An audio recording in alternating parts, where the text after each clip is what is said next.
A millionaire, unable to have children, found abandoned triplets crying in his mansion. As he approached, he was stunned. They looked like... On the outskirts of Los Angeles City, there she was, a striking sight, clad in a red leather miniskirt and platform heels, and all her energy poured into pushing an old white Volkswagen Beetle from behind. The car's dying engine offered only the faintest wheeze, in protest.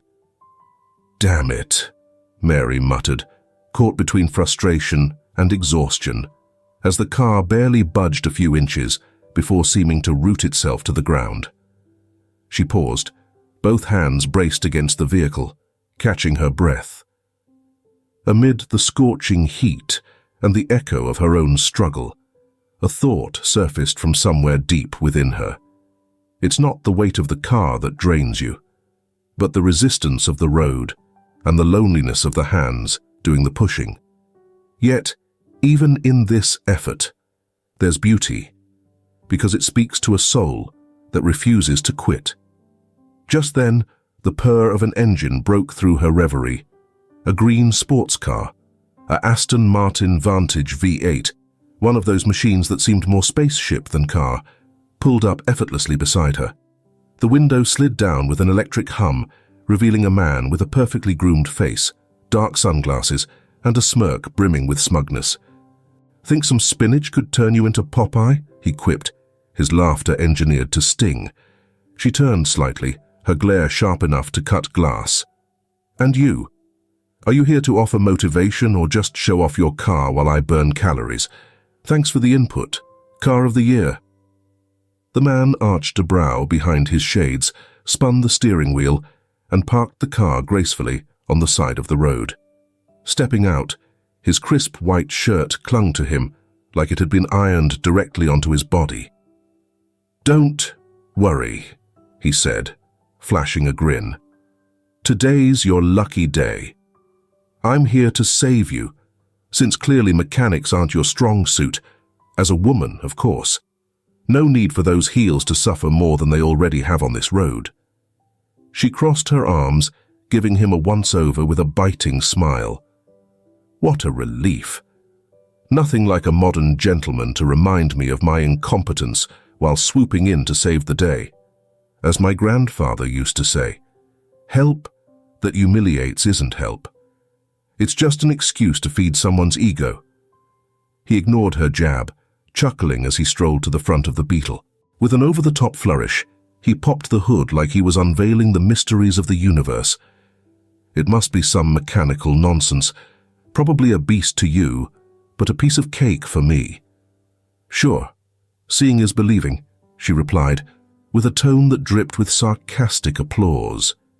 He leaned into the engine, fiddled with a couple of wires, and in the process of trying to fix something, a sudden spark lit up the space, followed by a deafening bang.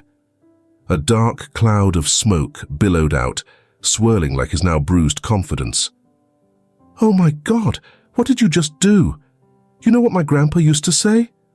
Sometimes, those who underestimate others end up proving their own shortcomings," she exclaimed, her hands flying to her face. He stumbled back, coughing and waving his hand in front of his face, trying to mask his blunder with a forced grin. "Not my fault you're driving this clunker. If you had a car like mine, this would never have happened." She shot him a furious glare as the smoke from her ruined engine slowly dissipated. "All right, Mr. Know-it-all. Since you just blew up my Beetle, I guess that makes me your responsibility out here in the middle of nowhere. So, figure it out and get me out of here." He let out a heavy sigh, muttering something unintelligible under his breath as he ruffled his hair, clearly regretting stopping in the first place. With a resigned nod, he gestured toward his car parked a few yards away. "Fine, let's go. But don't expect me to open the door for you, all right?" She raised an eyebrow, her look a sharp, unspoken retort. "Relax. Your heroism has its limits. I get it." They started walking toward his sleek green sports car. Despite her sky-high heels clicking confidently against the pavement, she moved with a grace that contrasted his hands in pockets shuffle. He couldn't help but cast a glance back at the small plume of smoke still rising from the Volkswagen, as though the car itself was mocking him. When they reached his flashy ride, he paused, catching her gaze before speaking with his signature irony. "So, where am I taking you, oh damsel in distress?" he asked with a teasing tone, stealing a quick sideways glance at her. Then, with a barely concealed smirk, he added, "Or should I drop you off somewhere more fitting? Maybe a street, where rocking a miniskirt and heels works wonders." She turned to him slowly, her stare so sharp it could have cut through his windshield if it were a weapon. "At her job interview, Mr. Know-It-All," she replied with an elegant sharpness. "Job interview?" He raised an eyebrow, glancing at her sideways. "Dressed like that? I guess it's not very formal." The chuckle that followed was cut off abruptly by her reply. "I'm a model." He fell silent, his smirk fading for a moment. After a brief pause, his mocking tone returned. "Well, you can't be in high demand if you're driving around in that old Beetle." She interrupted him with a choked sob, tears streaming down her face as she confessed, "It's my first modeling interview. It's been my dream forever, even though I'm just a waitress." He sighed, the weight of his earlier words sinking in. Something inside him stirred, a realization. Respect isn't something you buy or demand. It's earned by recognizing another's worth, even through your own biases. "I'm sorry. I didn't mean it," he muttered awkwardly, a stark contrast to his usual confident demeanor. She looked up, arms crossed, offering a faint smile that balanced on the edge of sadness and sarcasm. "See, Mr. Know-It-All, I'm a beauty with a purpose." They both broke into unexpected laughter, lightening the tension for just a moment. "I'm Nicholas Evans Reynolds," he said, bowing slightly with a self-satisfied grin. "And you? What's your name, gorgeous?" She eyed him with a mix of disbelief and amusement. "Mary Belle Stewart." He nodded, as if weighing the contrast. "All right, Mary Belle, I'm at your service. I'll take you to your interview. Just give me the address. By the way, I'm sure they'll hire you. You're the most stunning woman I've ever seen." She smiled, wiping away her tears as she prepared to give him directions. But before she could speak, a shrill alarm blared from the car's dashboard. He glanced at the touchscreen, frowning. "Damn, someone's breaking into my mansion." Her eyes widened in shock. "What are you going to do now, Nicholas?" His smirk returned, tinged with both confidence and determination. "The real question is, what are we going to do? My mansion's close by. We're heading there right now." Sometimes life's fragile moments weave destinies together with threads of purpose and surprise. She opened her mouth, perhaps to object, but the words caught in her throat as the car made a sharp turn. The sports car roared like an unleashed beast, pinning her against the seat as he maneuvered with unnerving precision. Her stunned gaze stayed locked on him, trying to process what she just heard as the car sped toward the unexpected destination. Minutes later, they arrived at the mansion, a towering structure that loomed like a defiant monument against time and the landscape. He parked with a mix of force and finesse, every movement exuding control. "Stay here," he instructed firmly. "I don't want anything to happen to you." "Why not just call the police? Is it worth risking your life over stuff?" she protested. "The system alerts me first. It's designed that way," he replied. "I don't usually involve the police unless I'm absolutely certain someone has broken in," Nicholas said, his voice steady, but unable to mask the sharp attention in his eyes. "This mansion isn't my main home. I only come here when I need complete privacy. That's why no one else is around." He turned to her, took her hand gently, and pressed a reassuring kiss to it, offering her a calming smile. "I promise I'll be careful." The security system beeped again. Nicholas quickly checked his phone and saw the message. "No recent activity. Property secure." "Looks like whoever it was is gone," he said with a relieved sigh. "I'm going inside." "I'm coming with you," she replied firmly. "You didn't leave me alone out on the road, so I'm not leaving you now." There was no more argument. Sometimes, a promise made in a tense moment carries a weight that feels eternal. Protecting someone you love is as much about guarding your soul as it is about keeping them safe. With a resigned sigh, they walked hand in hand toward the house. As they entered, a strange noise echoed from upstairs, slicing through the stillness. A sound that didn't belong. It was faint, but insistent, crying. Fragile yet intense, it sent a shiver down their spines. They exchanged startled glances, then, without a word, raced up the staircase. Their footsteps echoed off the marble as they rushed to the master bedroom. Nicholas pushed the door open with purpose, his breath unsteady, but his determination unwavering. Inside, the opulent room, with its velvet curtains and silk-covered bed, was dominated by a small basket sitting on the bed, and in that basket, 3 identical babies wailed, their tiny faces wet with tears. Their cries broke only for fleeting, radiant smiles, as though their arrival had been the answer the infants were waiting for. Mary Bell stared wide-eyed. "Nicholas, are these your children? Where did they come from, and why do they look exactly like you?" Nicholas, his shock plain, barely managed to reply. I can't answer any of those questions," he said, his voice laden with disbelief. "Sometimes, life throws us mysteries we're not ready for, but the answers always come when the time is right." He couldn't take his eyes off the babies, his confusion quickly morphing into a deep, suffocating uncertainty. Finally, he looked to Mary Bell, his voice trembling. "I have to choose, to protect them or uncover the truth. I can't do both at once." Mary Bell, still absorbing the overwhelming scene, took a steady breath. Her voice was clear and firm. "Nicholas, the truth can wait. The children can't." In a rare moment of vulnerability, Nicholas asked softly, "Will you help me?" She nodded slowly, a small smile breaking through her composed expression. "You're not alone." Nicholas exhaled deeply, like he'd been holding his breath for hours. But then, a flicker of concern crossed his face. "What about your job interview? Your dream of becoming a model?"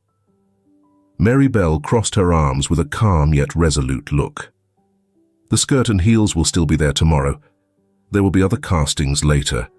But these babies only have one chance, and it's right now, and I'm here for it."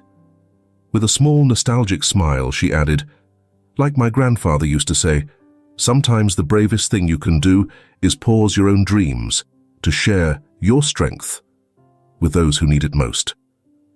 "Besides," she said, her eyes twinkling mischievously, "there are 3 of them, Nicholas. No way am I leaving you alone with this trio. Unless, of course, you think you're a know-it-all." Nicholas let out a resigned chuckle, the weight of the moment briefly lifted by her teasing. "Let's take care of these little ones," Mary Bell said, leaning over the bassinet to check on the babies, who were still crying inconsolably. She examined them carefully and quickly came to a conclusion. "Nicholas, I'm telling you, this is a disaster zone," she said with a smirk.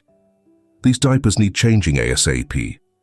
She stepped back, waving a hand in front of her nose to fend off the smell. Nicholas grimaced and instinctively moved back as if the odor might physically push him away. "Changing diapers? I don't even know how to open one." Mary Bell crossed her arms, an amused grin on her face. "Relax, genius. Even a know-it-all can learn something new," she teased. "But first, we're going to need some tools." Her tone was playful as she continued. "I used to babysit before waiting tables, so don't worry. I've got this under control. But I'll need supplies. Call someone to bring us diapers, formula, bottles, everything I'm about to list." Nicholas raised an eyebrow. Diaper delivery. That's not exactly normal where I come from. Well, Mr. Millionaire, we're in Los Angeles City, she replied with a chuckle. I'm sure you've got contacts who can deliver caviar if you ask. Before long, the supplies arrived. Mary Bell organized everything with an efficiency that caught Nicholas off guard. Together, they began feeding the triplets, who gradually calmed down, letting the room settle into a peaceful quiet. They've got quite the appetites, Nicholas commented, fumbling awkwardly with a bottle. It's like they're already calling the shots around here. When the babies finished eating, Mary Bell prepared a warm bath for them. Nicholas pitched in, albeit hesitantly. As they removed the baby's clothes for the bath, something caught their attention, a small birthmark clearly visible on the lower back of one of the babies. Nicholas checked the other two and froze, his face turning pale. Mary Bell immediately noticed his change in demeanor. "What's wrong, Nicholas? What's going on?" she asked, concern lacing her voice. He swallowed hard, his throat tight, and after a brief pause, he unbuttoned his shirt and pulled it free from his pants. Turning around, he pointed to the same spot on his own back. "See for yourself," he said gravely. "It's the Reynolds family birthmark."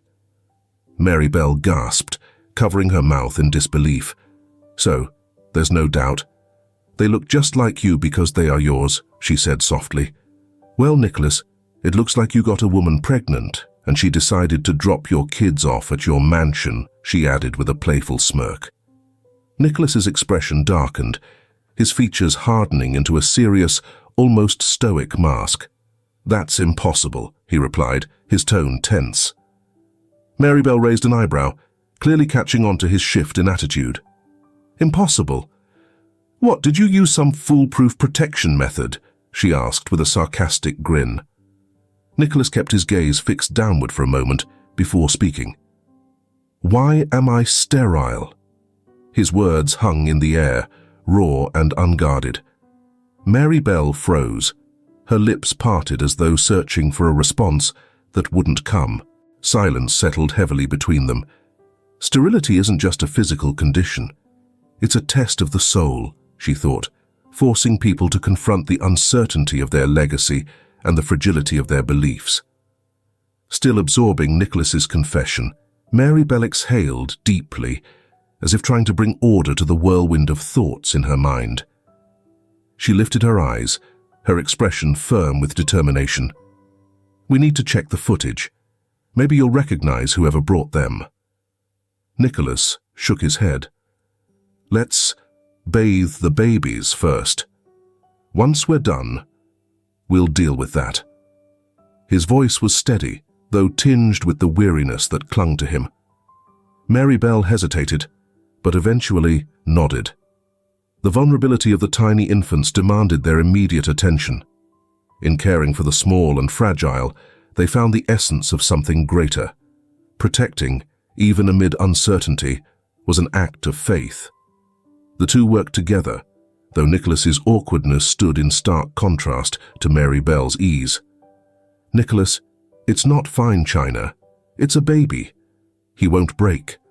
Her reassuring smile eased his nerves. Nicholas held the infant gingerly, as though the world might shatter if he made a mistake. "You're sure these things don't come with a manual? I feel like I'm messing this up every second." Mary Bell laughed softly, sliding the baby into the warm water. "Nicholas, babies aren't as delicate as your masculine insecurities. Relax." When they finished bathing the triplets, they wrapped them in soft towels and placed them back in their basket. As Mary Bell soothed them with her gentle voice, she whispered, "Sleep, little ones. Love is waiting for you. And in your dreams, the truest truths are woven. Sleep, little ones.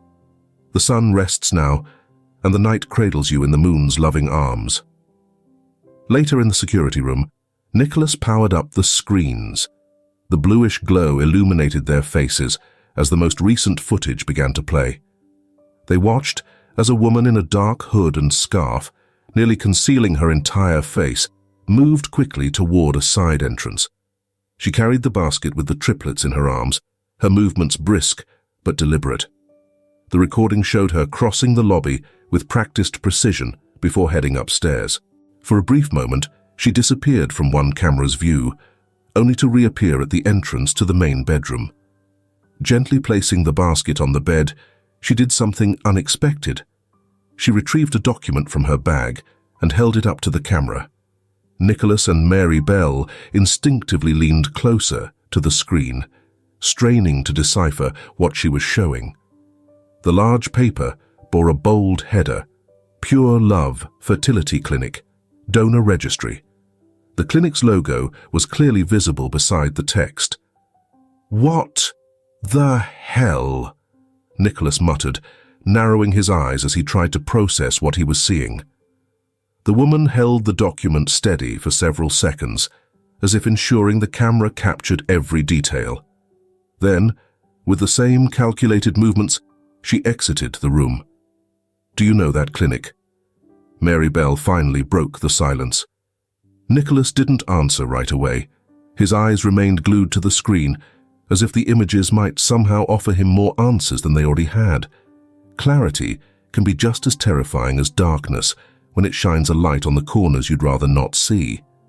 After what felt like an eternity, Nicholas straightened in his chair and stood up. "Yes, unfortunately I do," he admitted, "but I'm going to need a drink to talk about it. Come on, let's go to the living room." Nicholas walked toward the living room, his steps deliberate, his face tense, as if every thought was forcing him to confront something he had tried to bury for years. Mary Bell followed quietly, sensing the weight of the moment in his every move. The softly lit room, with its minimalist decor, felt like the perfect backdrop for a confession that could upend everything. Nicholas poured 2 glasses of whiskey without asking, handing one to Mary Bell. She took it, her curiosity evident, but didn't drink. Nicholas, on the other hand, downed a long sip, almost as though he needed it to burn through the words before he could say them. "A few years ago," he began, placing his glass on the sleek glass coffee table in front of him, "I was diagnosed with an autoimmune condition. It wasn't terminal, but the treatment involved chemo and some harsh medications. They told me there was a strong chance I'd become infertile. It was devastating." Mary Bell sat across from him on the sofa, her face a mix of compassion and anticipation. "On my doctor's advice, I decided to freeze my sperm before starting treatment. The clinic I used was the very one called Amor Puro." His voice softened, almost to a whisper. "After the treatment, it turned out I was indeed infertile. But I didn't destroy the samples. I don't even know why. Maybe I was clinging to the hope of a different future." Mary Bell nodded, her expression suggesting she understood more than she said. Her gentle tone eased some of the tension in the air. "So, how do you think those babies ended up here?"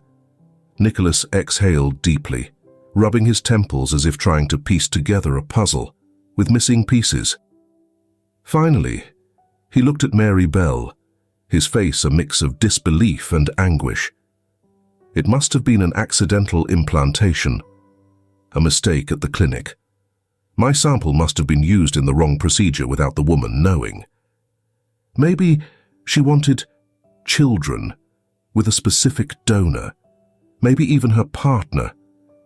But when the babies were born and they didn't resemble the man she expected, she realized something was off." Mary Bell processed his words silently before asking, her voice balancing reason and empathy. "How could you prove something like that?" Nicholas leaned forward, resting his elbows on his knees, his gaze fixed on the floor, as though it might hold the answers. "The clinic must have records. Details about the procedures, the samples used. That's the only way to figure out what happened." Mary Bell broke the silence that followed with a small, reassuring smile, as if trying to lighten the heavy air between them. As my grandfather would say in a situation as unusual as this, the level of uncertainty about our destination is directly tied to the value we'll find in seeking answers. Nicholas looked up at her, catching the calmness she was trying to convey. I hope your grandfather also had advice for what to do after we find those answers, he said, with a faint smile, though his voice still carried a trace of concern. For now, let's grab something to eat before the triplets wake up again, demanding their bottles. Order something for delivery, but keep it light. I have to maintain this supermodel physique. Her playful comment drew laughter from both of them. As dawn broke, Nicholas, who hadn't slept either, picked up his phone, his worn but determined eyes fixed on the task ahead. He dialed the number of a well-known private detective agency to investigate what had happened at the fertility center. After a quick rundown of the situation, he promised to send over the relevant recordings and documents. On the other end of the call, the agency assured him the matter would be handled with utmost priority and confidentiality. Without missing a beat, Nicholas made another call, this time to his trusted lawyer, asking him to come to the mansion immediately. Not long after, the room became thick with an air of restrained tension. Nicholas stood upright, while Mary Bell sat silently, the basket of triplets at her side, watching him closely. The lawyer, seated across from them, listened intently as Nicholas recounted the events, taking notes with mechanical precision. Once the story was laid out, the lawyer spoke with gravity. All right, Nicholas, the first step is to begin the legal process to confirm paternity. This means requesting DNA tests to establish your connection to the babies. The situation is unusual, but we need to act proactively.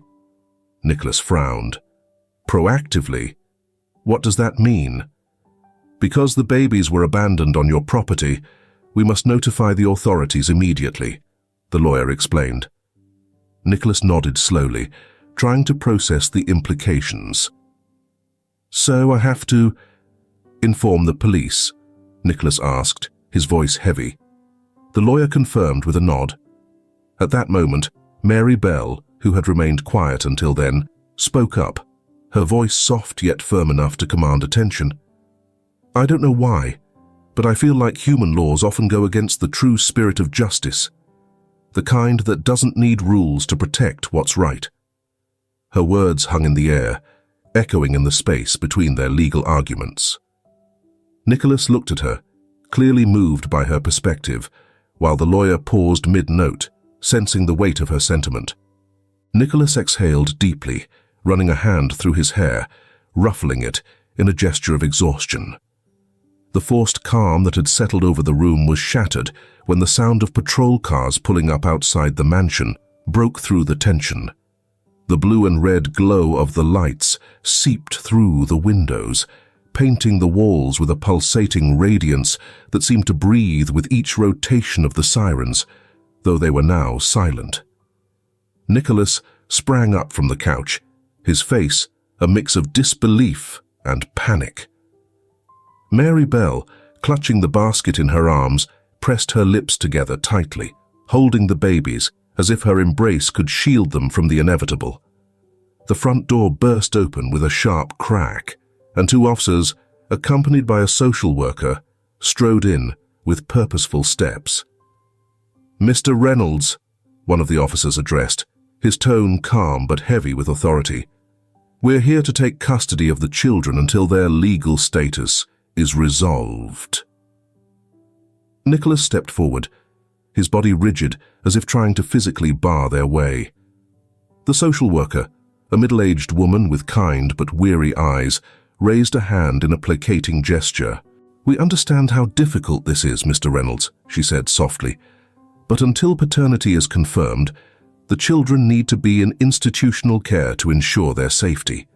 Safety? Nicholas interjected, his voice laced with disbelief and simmering anger. What kind of safety are you promising them away from me?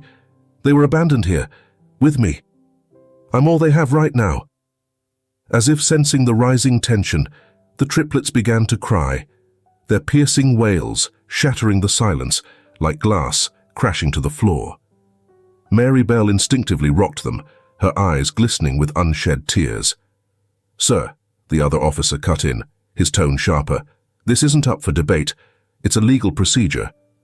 Nicholas turned to the social worker, his voice dropping to a low, fervent whisper, heavy with anguish.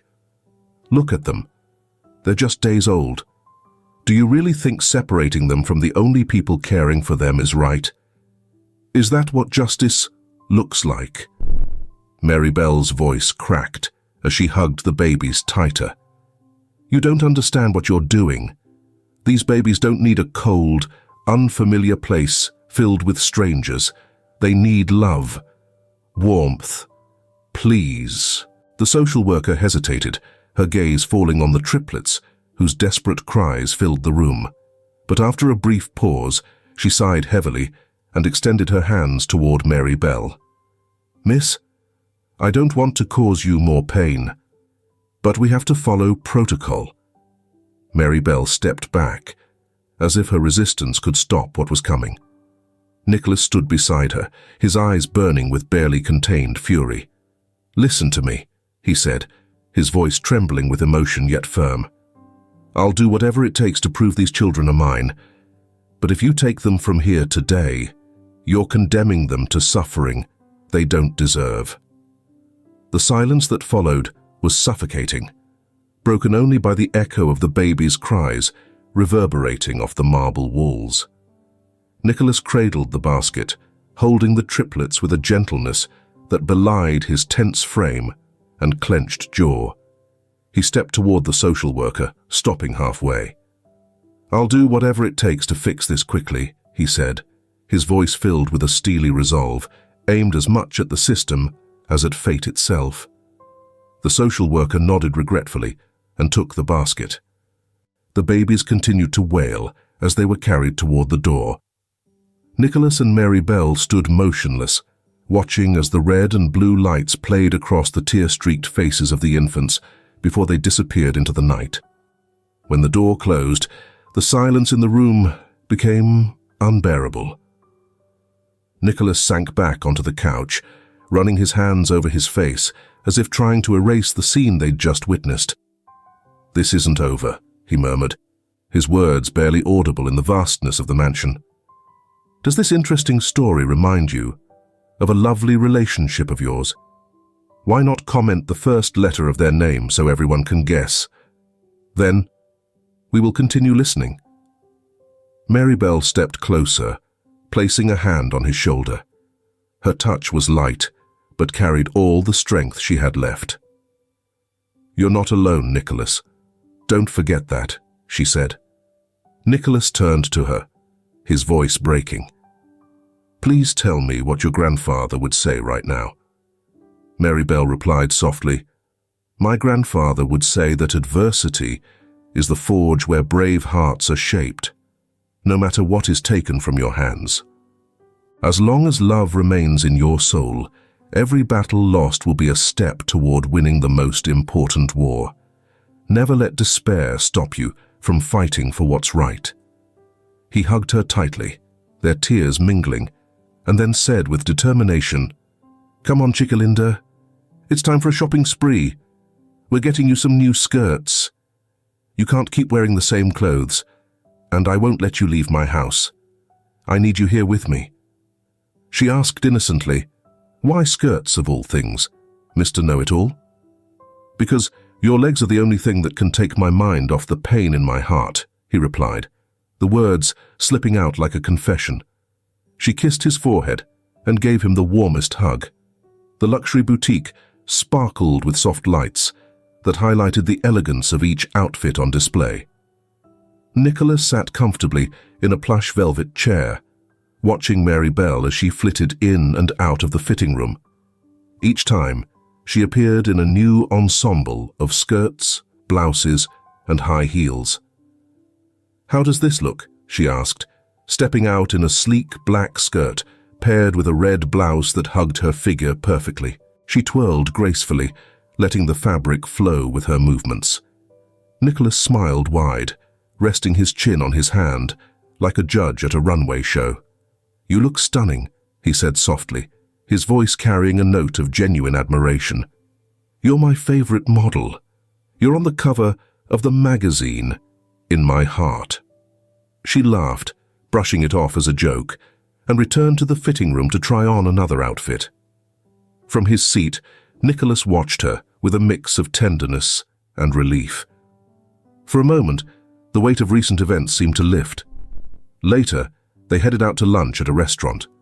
Their table was tucked away in a quiet corner with a breathtaking view of the city, twinkling like a blanket of stars.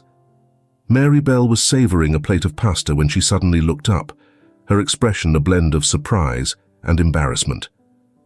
"Nicholas, I completely forgot about my beetle," she blurted out. He raised an eyebrow, setting his wineglass down with a hint of amusement. "That rusty old thing," he teased, a playful grin forming on his face. "I'll buy you any car you want." Her smile faded slightly, and she shook her head. "That rusty old thing was my grandfather's car," she said softly, her voice trembling at the end.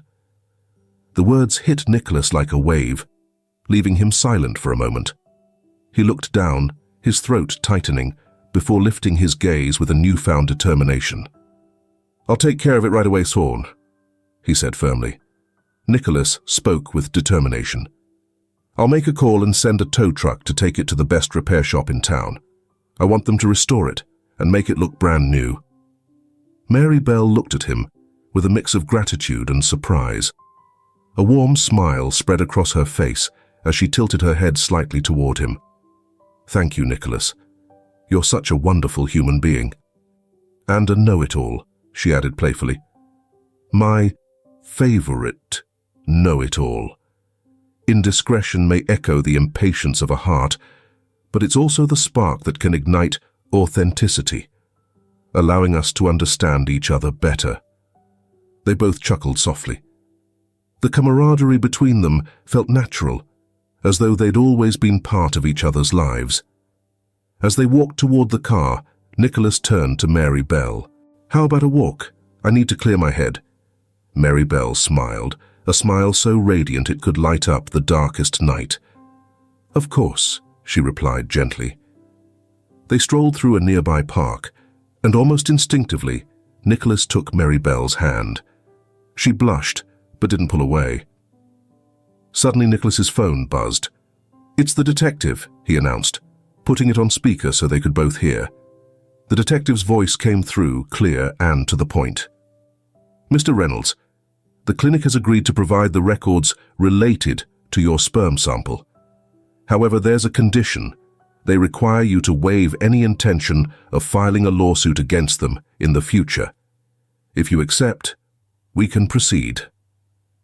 Nicholas looked at Mary Bell, searching her face for confirmation.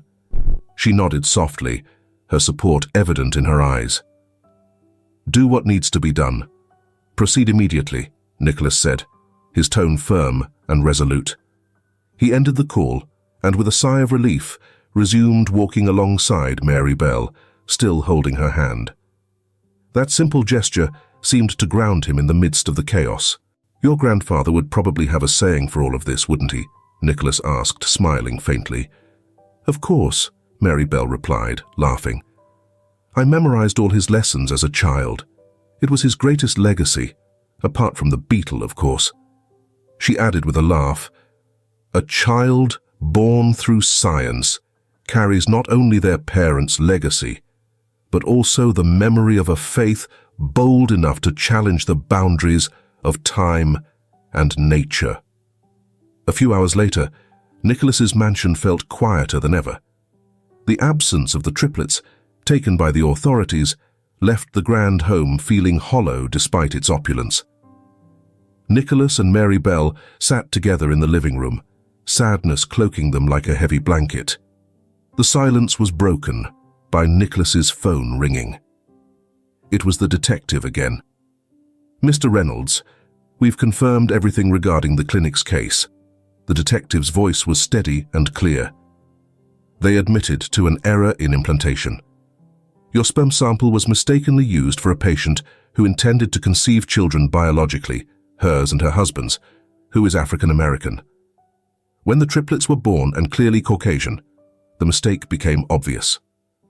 Nicholas took a deep breath, trying to contain the whirlwind of emotions. "What did you find out about the mother?" he asked seriously. "The biological mother is the woman who came to your mansion and left the children," the detective explained.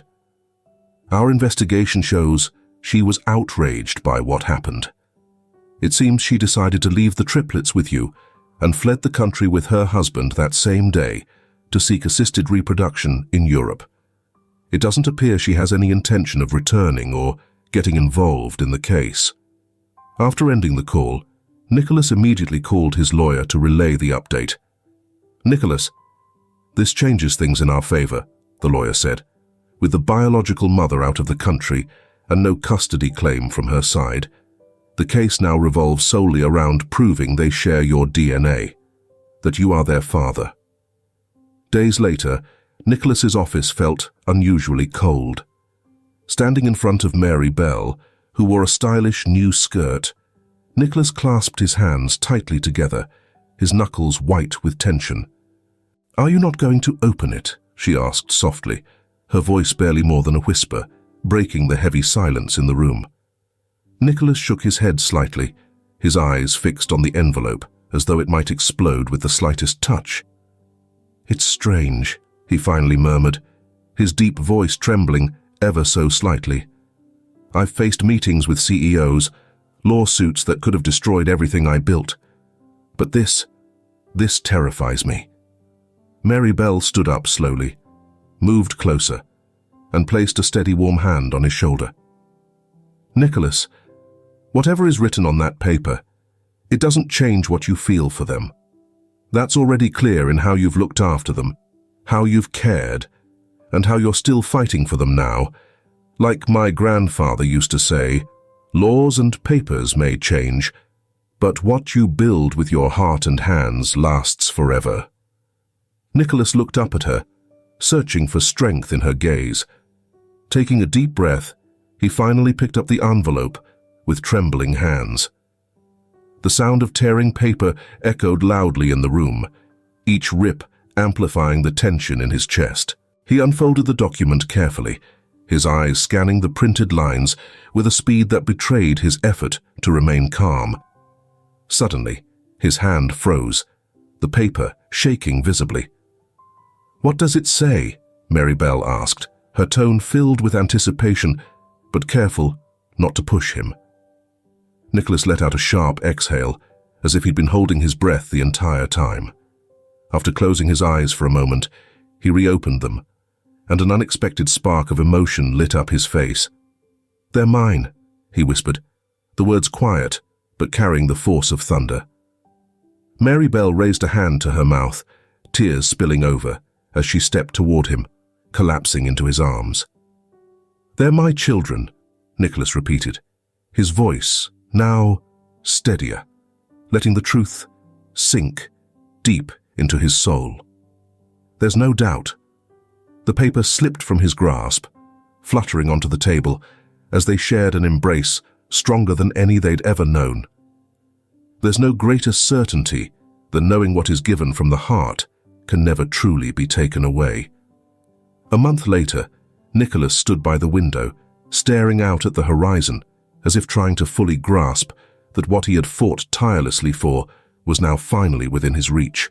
Mary Bell, radiant as ever, stood nearby, her blue miniskirt accentuating her elegance as she balanced effortlessly on her signature high heels. Across the room, the attorney who had guided them through the ordeal flipped through documents, his furrowed brow evidence of his focus, though his eyes often darted toward Nicholas with a mix of curiosity and hope. Suddenly, the stillness was interrupted by the chime of the doorbell. Nicholas and Mary Bell exchanged a look, a shiver running down their spines in unison. The moment had come. Mary Bell, her voice shaking with a mix of anticipation and nervousness, asked, "Is it time?" Nicholas didn't say a word. Instead, he walked toward the door with purposeful steps, though there was a tension in his posture that betrayed his internal struggle. It felt as if the weight of the moment might cause everything to collapse or transform forever. Reaching the door, he paused to take a deep, steady breath before opening it. The movement was firm, but his hand betrayed the emotions he was trying to keep in check. On the other side of the doorway stood two uniformed officers and a social worker holding a basket in their arms. The soft cries of babies filled the air. One of the officers spoke, his tone serious but respectful. "Nicholas Evans Reynolds, we are here to deliver your children." Nicholas froze for a moment as his heart began to pound uncontrollably. His hands trembled, but there was resolve in the way he reached out to take the basket. Inside were the triplets, tiny and crying, their voices piercing yet somehow grounding.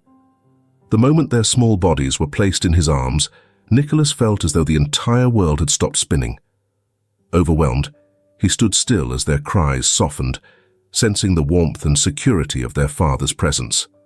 Mary Bell, overcome with emotion, rushed to his side, tears streaming freely down her face. Without hesitation, she carefully lifted one of the babies from the basket, cradling the tiny figure in her arms and gently rocking back and forth. "I can't believe it," she whispered, her voice breaking as she stared at the baby in awe. "They're so small, so perfect." Nicholas, his eyes never leaving the faces of the babies, took a deep breath and spoke softly, almost to himself. "They're mine. They're my children." Mary Bell turned her tear-filled gaze toward him, smiling with a love so deep it was almost palpable. Her voice was tender but firm. "I wish they had been born from me. But I love them, Nicholas. I love them as if they were." Nicholas looked at her, his expression shifting as a new determination seemed to light up his features. He adjusted the basket slightly in his arms and replied, his voice steady, "That's something we can make happen." Mary Bell, still holding the newborn baby, furrowed her brows in surprise. "What are you saying?" she asked, her tone a mixture of curiosity and confusion. Nicholas hesitated for a moment, then took a deep breath, his voice unwavering as he explained. "There's more of my sperm stored at Pure Love Fertility Clinic. The detective verified it for me. I never authorized them to discard it." For a moment, Mary Bell stared at him, processing his words. Then she laughed, her tone light-hearted as she tried to brush off the seriousness of his statement. "You're joking, right? You're always so full of surprises, Nicholas." She chuckled again, but her laughter faded as she noticed the unflinching seriousness in his expression. She stopped. Her smile faded, replaced by a growing realization. Nicholas's voice softened, though it carried a weight of certainty. "I want to build a family with you," he said, locking eyes with her. "From the moment I saw you pushing your old beetle, I told myself, even in my arrogant way, that woman is going to be mine." He paused, his gaze unwavering. "Mary Bell Stewart, will you marry me? Will you help me give these triplets more siblings, all with the most wonderful mother in the world?" Mary Bell gasped, her heart racing as tears of joy spilled down her cheeks. She couldn't stop smiling as she inhaled deeply, letting the moment sink in. Her voice, full of warmth and love, trembled as she answered, "Yes, of course, yes. And Nicholas." She laughed softly through her tears.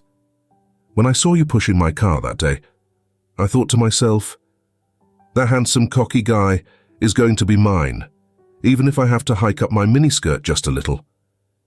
The room erupted in laughter. Even the lawyer, who had been quietly observing the exchange, couldn't hold back his chuckles. Finally breaking the silence, he said with a grin, "Well, I have to say, this is without a doubt the most heartwarming case of my career." Everyone joined in the shared laughter and celebration, a moment of pure happiness as they basked not just in the legal victory, but in the formation of something much greater, a family. The lawyer, still smiling, added with a playful tone, "Nicholas, Mary Bell, you've won more than just a case today. And just so you know, I'm officially volunteering to be the best man at your wedding and the godfather to these triplets. Now they have a family." She once said, as my grandfather would always remind me, "A true home isn't built with bricks or wealth, but with patience, love, and the willingness to share your soul with those who mean the most." "Mary Bell," Nicholas said, "even as a model, you remain true to yourself." She smiled warmly, her eyes sparkling with excitement. Nicholas gave a subtle nod to the lawyer, who, with a knowing grin, stood and walked over to a nearby shelf. From a stack of papers, the lawyer carefully pulled out a magazine. Opening it, he revealed the cover. There she was, Mary Bell, dressed in a stunning golden miniskirt and high heels. The photo captured her radiant confidence, elegance, and undeniable beauty, leaving an unforgettable impression. Nicholas turned to Mary Bell, his eyes filled with affection.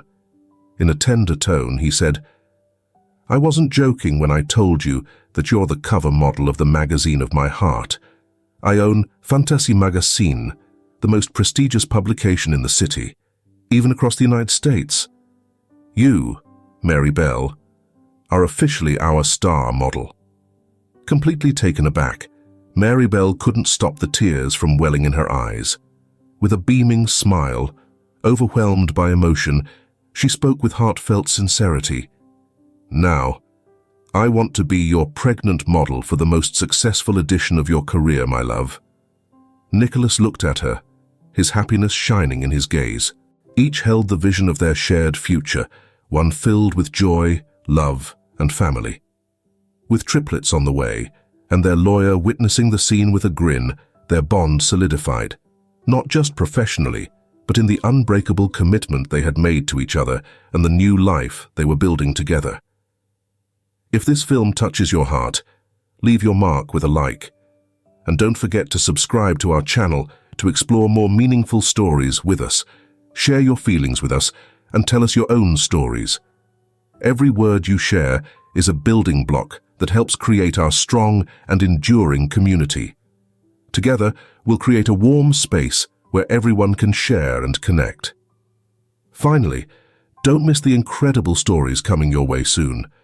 We're always here to bring you the best selections, full of deep values, yet entertaining. See you there.